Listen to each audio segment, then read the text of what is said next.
I'll start to provide some context first. For starters, network marketing, um, it's a phenomenal industry because it rewards people for effort and work.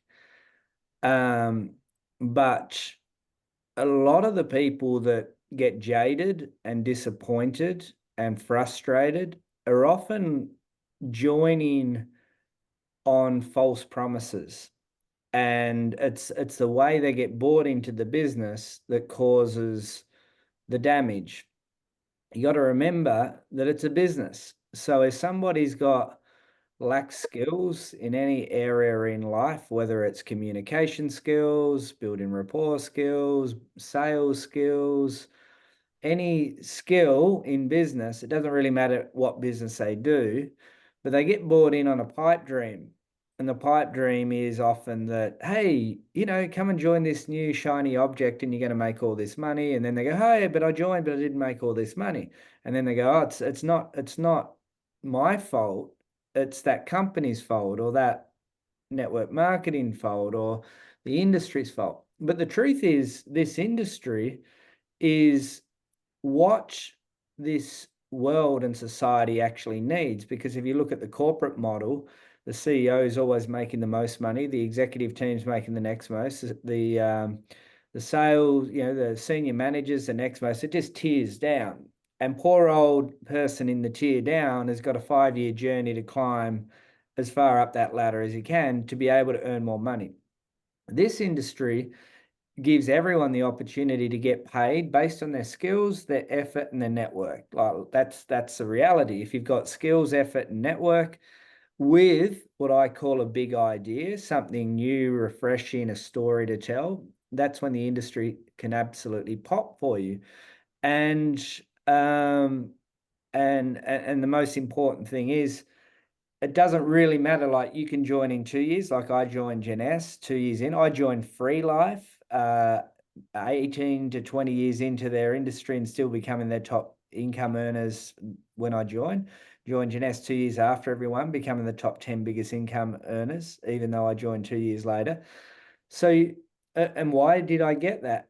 Is because I had a good network. I got to work and I had the skills. Like I could present on stage. I was good at sales from my gym days. So the most important thing is this industry gets a little bit of backlash, but the concept and the model is amazing.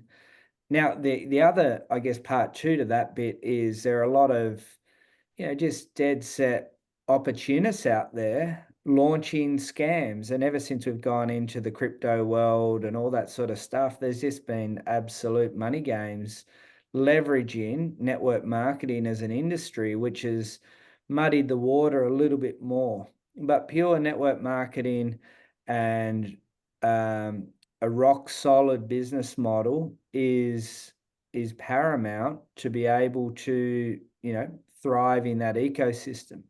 Now, another important thing is I personally have worked 2 network marketing companies in 18 years. All right. And the reason for that is I'll only get behind a business if I believe in it. And I think, wow, this is a phenomenal opportunity. The everyday average person could participate. It's legitimate. The people behind the company are legitimate. And I'm going, there's worth my time to look further into it to get more answers to the questions. So when I joined Free Life, I joined it based on an amazing result off a nutritional supplement. That's it. When I joined Gen S, it was a business decision. Now, the business decision was an opportunity to pioneer world-first adult stem cell technology into 100+ countries. And that was really the one line that I used. I made a business decision to leave the gyms, to move on from a company I'd spent 4 years with and made a lot of money, to be a part of a big movement of that. And that became a multi-million dollar run. And when the the lockdown era happened, it derailed that. Now, in that 4-year window, I've had countless opportunities to launch companies, to join companies.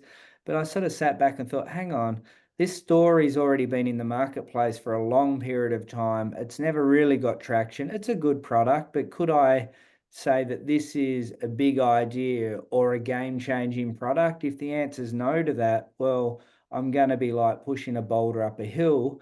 Will I make money? Yeah. Will I make what I consider life-changing, rock star, or my fair market worth?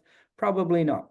So I decided to pretty much take a pause for, 4 years, since 2020 to, the start of this year. And I wanted to, I guess, and there's a very strong possibility in that 4 years that I may have never come back to network marketing if I'd never found the right opportunity. The reason I share that all with you is what I'm going to answer your questions honestly, authentically, and give you the whole truth and nothing but the truth. Because there is a lot of people out there that are just all hype, and piss and wind. And, I'm someone that's just sat back and wait till I find something that A, I believe in, B, that it's, what I see, I could earn my fair market worth if I get to work. And D, can the everyday average person do it? And if I get a yes, yes, yes, move on to the next phase. Now, Shopley, why Shopley? Now, this industry, like a lot of industries, the fitness industry in particular, in Australia got absolutely slaughtered with 300 days of lockdowns, still struggling to recover from that. A lot of businesses went under. Network marketing slaughtered. Why did network marketing get slaughtered? Because it relied on, I guess, live events. It relied on a good free movement of product globally. And, in particular in my company, we had a lot of products getting caught up in customs and so on. So that industry took an absolute downward turn.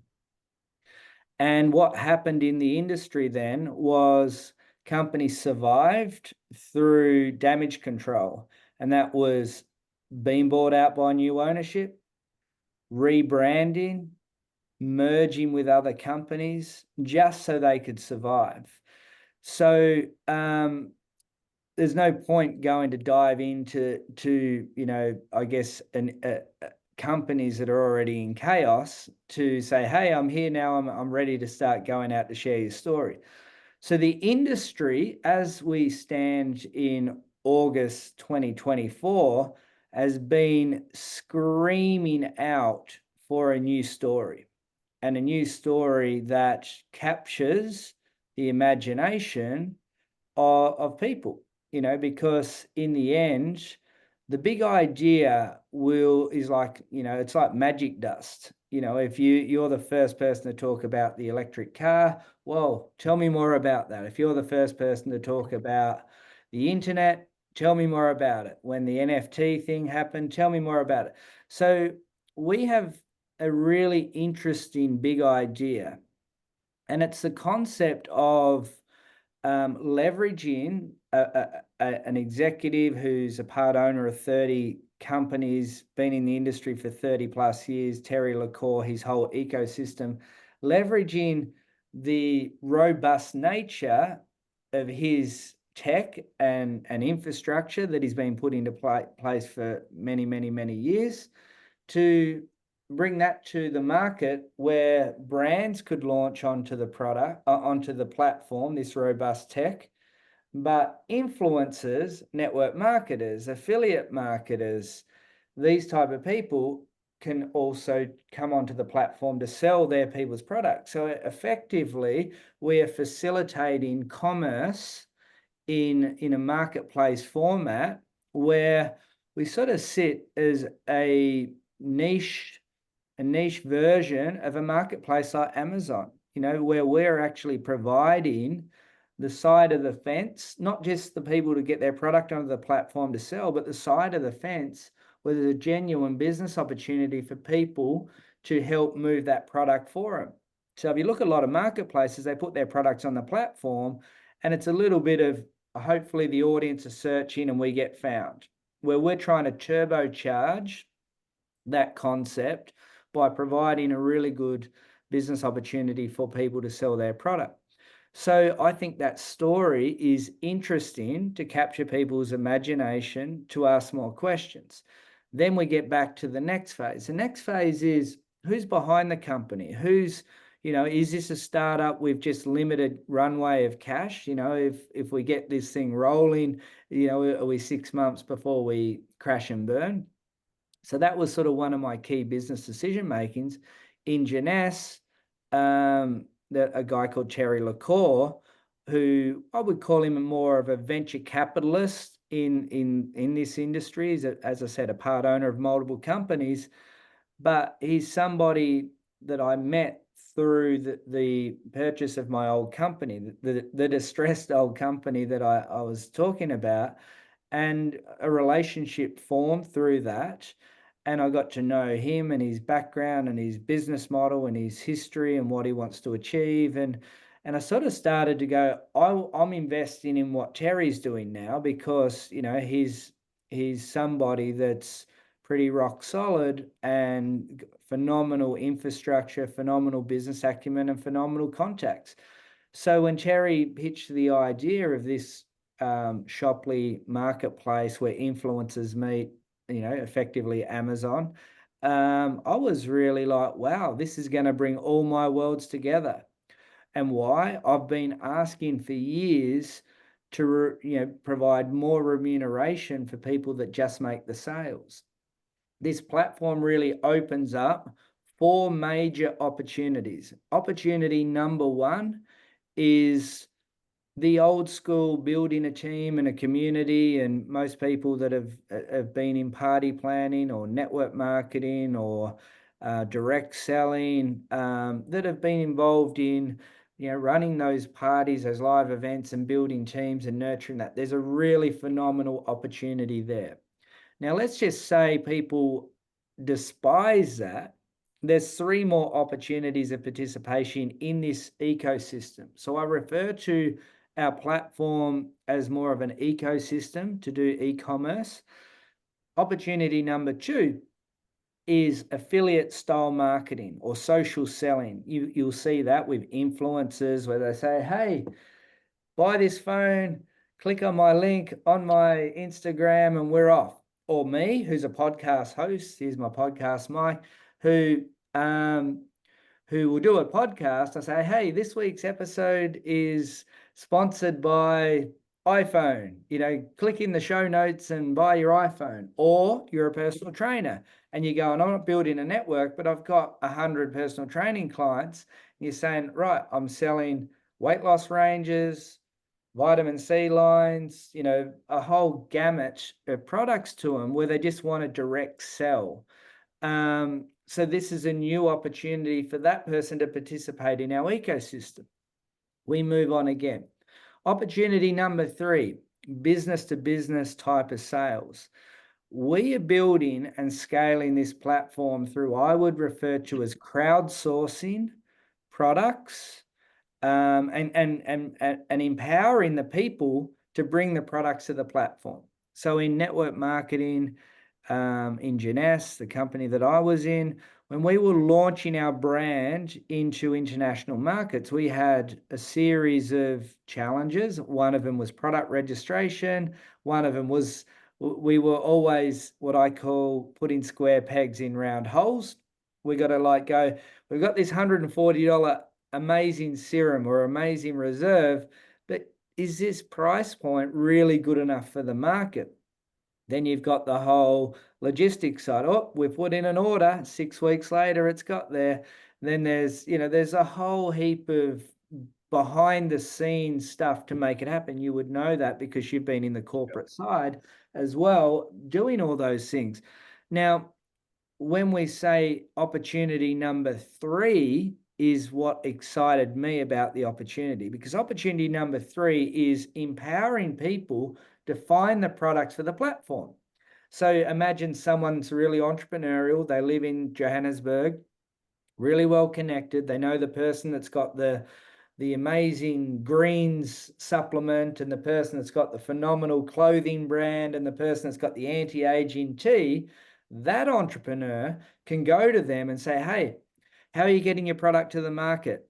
Well, I'm just selling it through my website. Okay. How do you get people to your website? Oh, I do a little bit of Facebook ads. I've got all my existing customers. I've got an email list I email out to.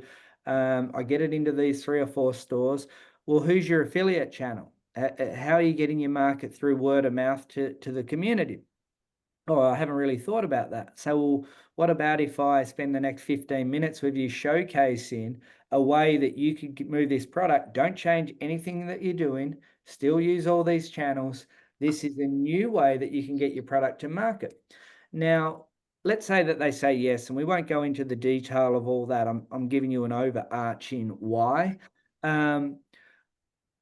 You are entitled to a small override of total sales of that product.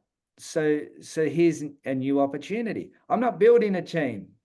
I'm not interested in affiliate marketing, but whoa, I've bought 100 products to the platform, and the 12 million people that are now users over the next 5 years are starting to buy them all, and I'm picking up royalties across all of these little platforms. So that there is very, very innovative and new to the market. And I'll take it a little bit further, because I'm going into markets that I've always wanted to build businesses, but I just knew that our company was never going to go there, and finding entrepreneurs and saying, hey, what product sells well in your market? Who makes the product? What's the price point? Do you have a relationship with them? Because if you do, we could create a business opportunity for your community. And that's sort of like a way to kick the door open, but an amazing way for somebody to participate in our ecosystem. Now, the fourth way is you have a brand, you have a product, you want to launch, and you want to get more sales for your own product in that. So I'm myself, I have the One Shop Movement brand, and it's 14 online learning courses. It's clothing, eventually could be supplements, who knows it. I could be a vendor and say, know my cost of goods, know my retail, what it sells for, know what my margins are, and say, right, I can actually offer $5 for people on Shoply to sell my hats for me, or my online course for $150. I might actually give $50 to the people that sell the product for me. So whether you love this industry, don't like this industry, this is something that you can participate in: a network marketing side, an affiliate side, a B2B model, or launch your own brand. So I sort of like say that this is a story that's capturing people's imaginations. And look, we've been literally kicking the door open as I'm doing this. And in the space of a month, or a bit under a month, we've had over 100,000 people request our VIP registration invite, which basically gives you access to start doing due diligence. That's effectively what that is. And because I'm very actively involved in the company, what I'm seeing is, in this, a lot of people from a lot of different companies, industries, course creators, a lot of network marketing company leaders, we've captured their imagination, and they're out there now promoting the Shoply concept. So we have a first mover advantage without the risk of the runway of, I've only got $1 million cash. This is either sink or swim. We've got the ecosystem and the rigor of the Terry LaCour enterprises. And we've got a phenomenal CEO that's been executive for the best part of 30 years, probably the best CEO I've seen, and I've worked with him in a previous company in the past. Amazing executives that you've worked with as well. And I sort of feel like we've got, if you put in a jigsaw puzzle together, sort of like all the pieces are sort of falling into place. But hey, let's be the devil's advocate. We're new, and we're breaking new ground, and we're have a big idea that's disruptive, and I haven't never seen it done before. So with that, my curiosity is, can you pull this deal off? That's probably my only question Sure. as we sit here is if you can pull this deal off, it's going to be an absolute massive, massive, massive sensation. Will we get to big as Amazon? No way. Look, that's just, if somebody's saying that, probably it's like the old network marketer saying, hey, all you're going to do is join, you're going to make all this money. But no different to every social media platform has a place. Facebook, Sure. YouTube, Instagram, LinkedIn, then all the other million ones there, they're all Sure. different.